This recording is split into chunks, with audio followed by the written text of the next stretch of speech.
20, 25, 30 എന്നിവ കൊണ്ട് നിശേഷം ഹരിക്കാൻ കഴിയുന്ന ഏറ്റവും ചെറിയ വർഗ്ഗസംഖ്യ ഏത്? ഇത് കണ്ടുപിടിക്കാനായിട്ട് നമുക്ക് ആദ്യം 20, 25, 30 എന്നീ സംഖ്യകളുടെ LCM കണ്ടുപിടിക്കാം.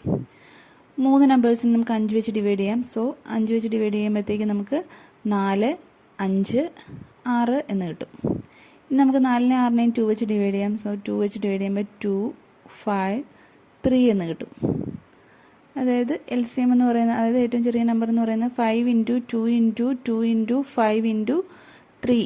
ഇതാണ് നമുക്ക് 20, 25, 30 എന്നീ സംഖ്യകൾ കൊണ്ട് നിശേഷം ഹരിക്കാൻ കഴിയുന്ന ഏറ്റവും ചെറിയ സംഖ്യ. പക്ഷെ നമ്മളോട് ചോദിച്ചിരിക്കുന്നത് ചെറിയ വർഗ്ഗസംഖ്യ ഏതെന്നാണ്. അതുകൊണ്ട് ഈ ഫാക്ടേഴ്സ് നമുക്ക് വർഗ്ഗത്തിൻ്റെ ഫോമിൽ എഴുതാം. വർഗ്ഗം എന്ന് പറയുമ്പോൾ നമുക്കറിയാലോ സ്ക്വയർ. 2 5 ഉണ്ട്, അപ്പോൾ 5 സ്ക്വയർ എന്ന് എഴുതാം. 2 2 ഉണ്ട്, നമ്മൾ 2 സ്ക്വയർ എന്ന് എഴുതാം. പക്ഷെ 3 ഒരെണ്ണവേ ഉള്ളൂ, അപ്പോൾ × 3. പക്ഷെ നമുക്ക് ഏറ്റവും ചെറിയ വർഗ്ഗസംഖ്യ വേണമെന്നാണ് പറഞ്ഞിരിക്കുന്നത്. അങ്ങനെയെങ്കിൽ 3യും എന്തായിരിക്കണം? സ്ക്വയർ ആയിരിക്കണം. 3 സ്ക്വയർ ആയിരിക്കണം. അങ്ങനെയെങ്കിൽ ആൻസർ 25 × 4 × 9 ചെയ്ത് കഴിയുമ്പോൾ 25 4 100 × 9 900 എന്ന ആൻസർ കിട്ടും. അതായത് 20, 25, 30 എന്നിവ കൊണ്ട് നിശേഷം ഹരിക്കാൻ കഴിയുന്ന ഏറ്റവും ചെറിയ വർഗ്ഗസംഖ്യ 900 ആണ്.